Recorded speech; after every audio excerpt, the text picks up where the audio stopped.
প্রত্যেকটা ধর্মের কিছু না কিছু সত্য, কিন্তু তার সাথে মিথ্যা মিশিয়ে দিয়ে সে ধর্মের মানুষকে ভ্রান্ত করেছে। আমরা যারা মুসলিম আছি তারা প্রত্যেকেই মনে করি আমরা মুসলিম, কিন্তু 70% মুসলিমরা সঠিক পথে নেই, সঠিক ধর্মে নেই। তারাও বিধর্মী। কেমনে? আমরা মুসলিমরা প্রত্যেকে বিশ্বাস করি আমাদের সৃষ্টিকর্তা আল্লাহ, কিন্তু আমরা তাকে ইলাহ হিসেবে মানি না। তার ইলাহ মানে কি? তার ইবাদত করতে হবে। আমরা বিশ্বাস করি কিন্তু তার ইবাদত করছি না, করছি শয়তানের, না হয়তো নিজের নফসের।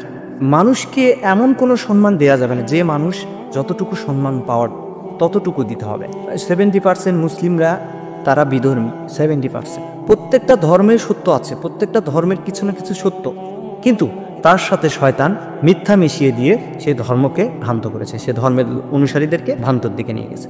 শয়তানটি শুধু মুসলিমদের সাথে চ্যালেঞ্জ দিয়েছে, শয়তান পুরো মানব জাতির সাথে চ্যালেঞ্জ দিয়েছে, এবং পুরো মানব জাতির কি চায়? অকল্যাণ চায়।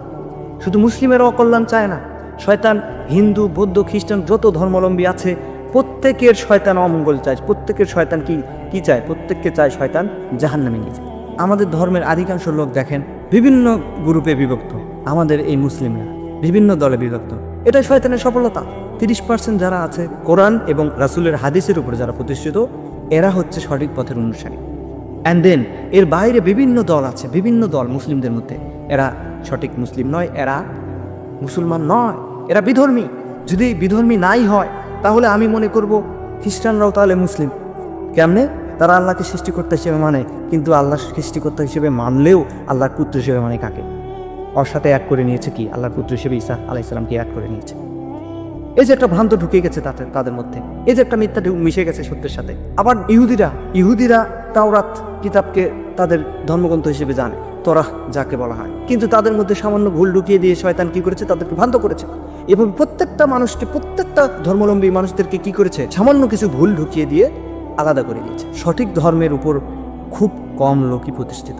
যখন আরবের লোকদের বলা হলো, মুহাম্মদ সাল্লাল্লাহু আলাইহি ওয়াসাল্লাম বললেন যে তোমরা যে ধর্ম মানছো সেটা সঠিক নয়, আরবের লোকেরা ঠাট্টা করলো মুহাম্মদ সাল্লাল্লাহু আলাইহি ওয়াসাল্লামের সাথে। আরবের লোকেরা জানতো যে আমরা যে ধর্ম মানি সেটা হচ্ছে ইব্রাহিম আলাইহিস সালামের ধর্ম, সেটা হচ্ছে ইসমাইল আলাইহিস সালামের ধর্ম। কিন্তু তারা একটা কথা জানেই না যে তাদের বাপ দাদাদের সাথে শয়তান একটা গেম খেলেছে। সেই গেমটা কি? তাদের বাপ দাদাদের মাঝে শয়তান একটা নতুন কিছু তৈরি করে দিয়ে চলে গেছে। সেটা হচ্ছে কি? শিরক, সবচেয়ে বড় শিরক। তারা যে ইবাদত করছে, যার ইবাদত করছে সেটা ভুল, ভ্রান্ত। তারা যে সিস্টেমে ইবাদত করছে সেই সিস্টেম ভ্রান্ত। তারা জানে যে আমরা ইব্রাহিম আলাইহিস সালাম এবং ইসমাইল আলাইহিস সালামের ধর্মের উপর প্রতিষ্ঠিত, কিন্তু তারা যে একটা ভুল পথে আছে সেটা তারা বিশ্বাস করে না, কারণ তারা তার বাপ থেকে দেখেছে। অ্যান্ড দেন তারা এটা সঠিক মনে করে যে আমার বাবাদের দেখে এসেছে এবং বাবাদের দেখে দেখে শিখেছে, এটা তাদের ধর্ম। কোনোদিন রিয়েলাইজ করে নাই যে আসলে প্রকৃতপক্ষ কি। আল্লাহ সুবহানাহু ওয়া তাআলার কাছে সাহায্য চাইতে, আল্লাহ সুবহানাহু ওয়া তাআলার কাছে কোনো কিছু আশ্রয় চাইতে, আল্লাহ সুবহানাহু ওয়া তাআলার কাছে কোনো কিছু, যে কোনো বিষয়ে চাইতে কারো মাধ্যম লাগে না। সরাসরি কানেক্টেড আপনি, আপনার অন্তরের খবর জানেন। পানির ভিতর, সমুদ্রের তলদেশে যত জীবজন্তু আছে তাদের আহার তিনি যোগান, সেটার খবর রাখেন। আপনার অন্তরে কি চলছে সেটার খবর তিনি রাখেন। তার সাথে যোগাযোগের জন্য, কোনো বার্তা তার কাছে পৌঁছানোর জন্য অন্য কোনো মাধ্যম লাগে না।